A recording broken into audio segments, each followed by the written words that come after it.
So our next teller is Janos Varga, and he has done a fair amount of traveling and lived in different parts of the world. As a result, he's experienced situations and moments in life that seem strange and exciting. His stories often draw from these exotic times, which are so different from the life he leads in Victoria today. So, welcome Janos with the Finger of God.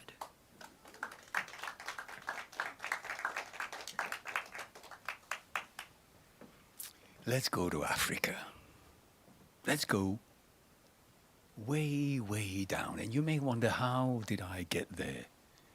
What was it that made me go in that direction? Well, I'd spent many years in the British Army. And when I came out, my wife and I wanted somewhere warm, no rain. You know, Britain is not the place for blue skies and a warm sun.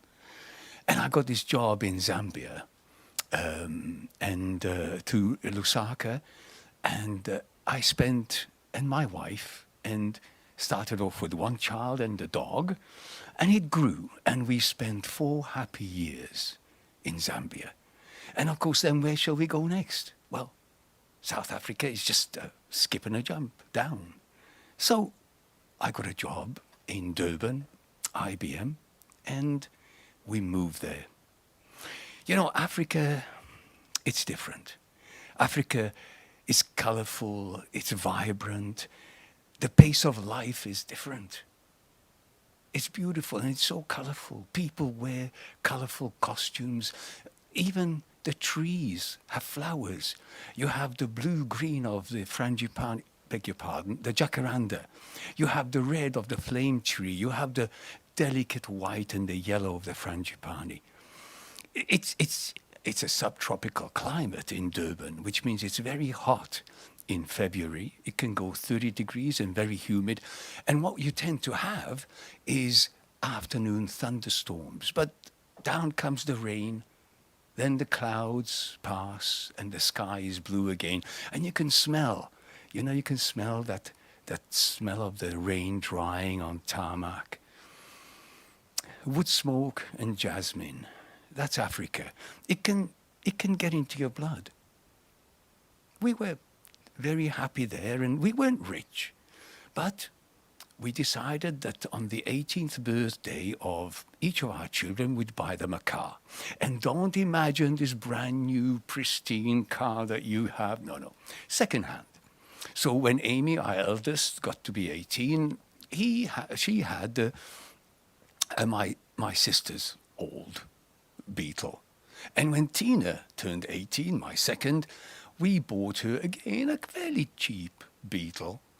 And you know, the Beetle is a very nice car to have in Africa because the engine sits in the rear compartment right in the middle. I don't know if you know the Beetle. It's well made, thick metal. It's a strong car. It has bumpers, metal bumpers, you can actually knock somebody and not have any damage.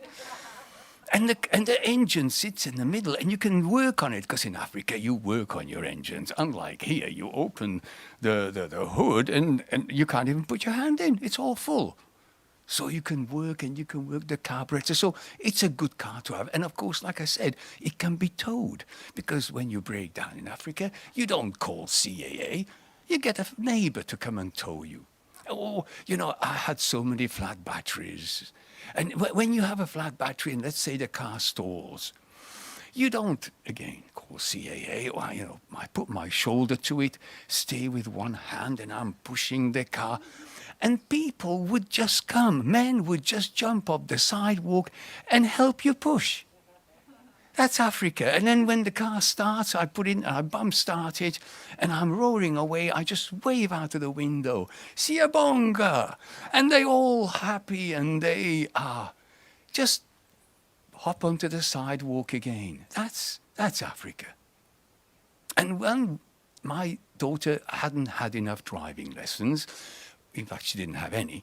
So I decided I'm going to teach her to drive. And it would be nice to have a long drive so we can spend time. And by the way, I certainly wouldn't advise any of you to teach your children to drive. Man, I could tell you some stories, but that's for another day.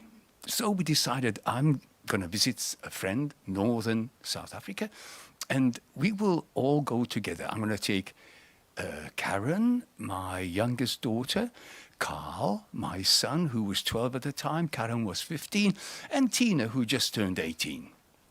And she can have practice driving.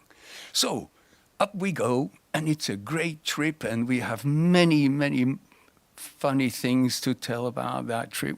Anyway, but it's all good. The weekend's over, and we're going to head home.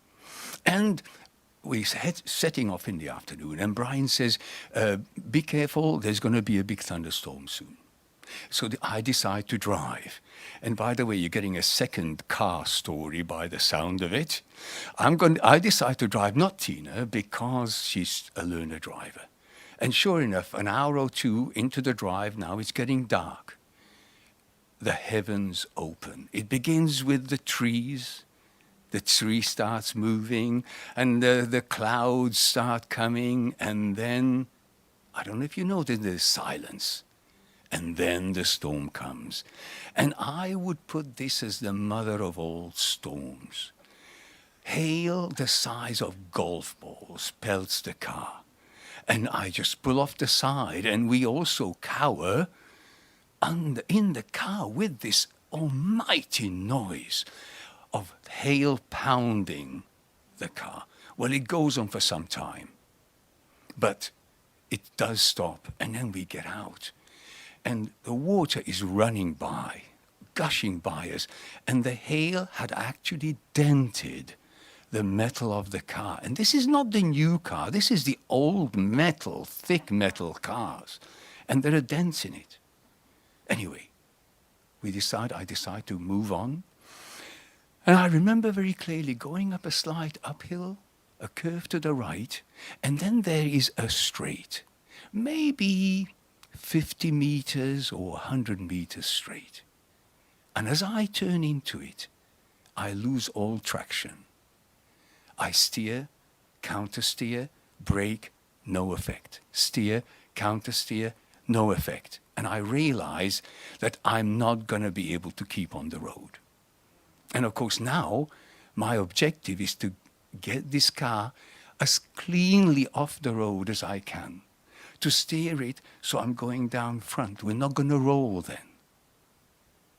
Now there's something that I didn't tell you, which I guess will get some criticism from you. So please hold off with too much criticism. But my daughter Tina cut the seat belts out of the car because they were going moldy. I don't understand. But now you may say, how can you as a father allow her to do that and go on this long road trip without seat belts, all of you? But you know, Africa's different. Africa, you take chances. If I told you of the places I lived or the circumstances we were in, you would be really, compared to Canada, you would think, why did you stay there? So Africa's different, life is different, and sure, we were going down. I was aiming the car off the road with no seat belts, the four of us. And I managed to get the car going forward down the slope. And then we're on the level. And it's a bump and a grind and a crunch, and I steer, I counter steer, I brake, has no effect. And you know, in Africa, we have this thing called elephant grass, which is tall grass the size of sugarcane, really tall. So the headlights only just light up the elephant grass as we're going through it, and all we get is a slap, slap, slap, slap, slap, slap as we're going through. And that's all I do in this bumping and grinding, and I'm steering and I'm just holding on and doing my best to aim the car straight. And then there's silence. And we sit there, look at each other. I say, what happened? And I hear someone say, well done, Dad. And what have I done? I don't know what I've done. I just really reacted to what needed to be reacted to. And we're sitting there congratulating each other that we're alive and everything's fine. And then I hear another a noise Now this is a grinding, metal on metal. And I don't know what it is. We're in the middle of nowhere, in a field, and then there's noise. You know when you don't know where the noise is coming from?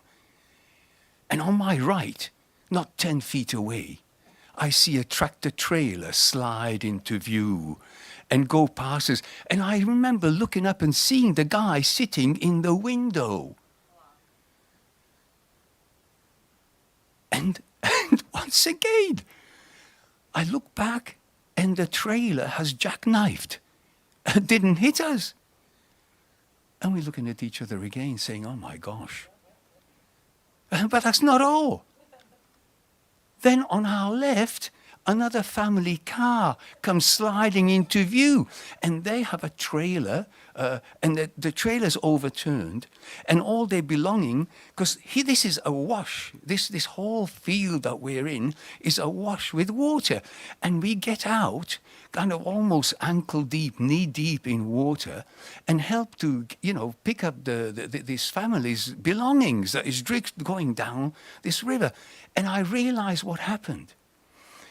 As we hit the straight, the right field had filled with water and it was melting, the ice was melting, and it was pouring over into the left-hand field. It was like a weir of water. No wonder I didn't have any traction. And all the headlights are on and we're all standing there and everyone gets out, the lorry driver and us, and we're talking and of course there's no cell phones, there's no CAA, we're in the middle of nowhere in Africa.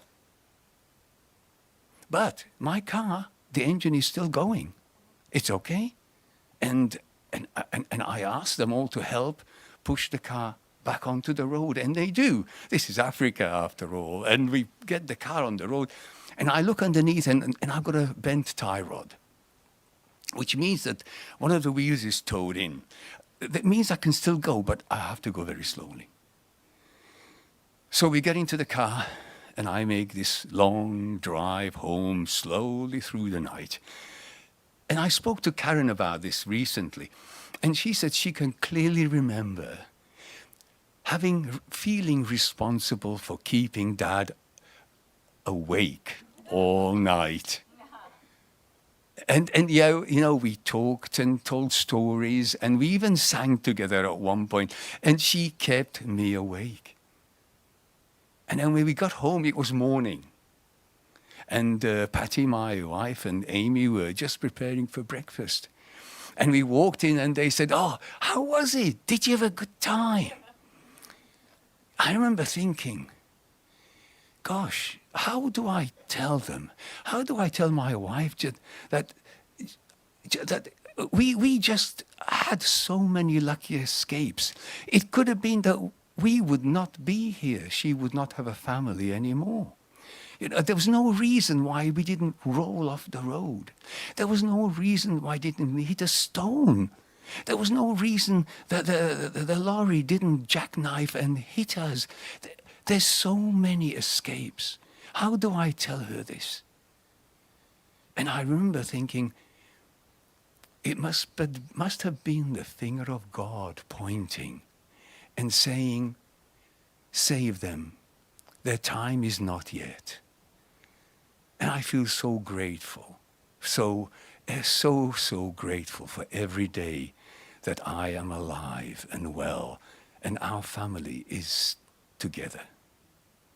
Thank you.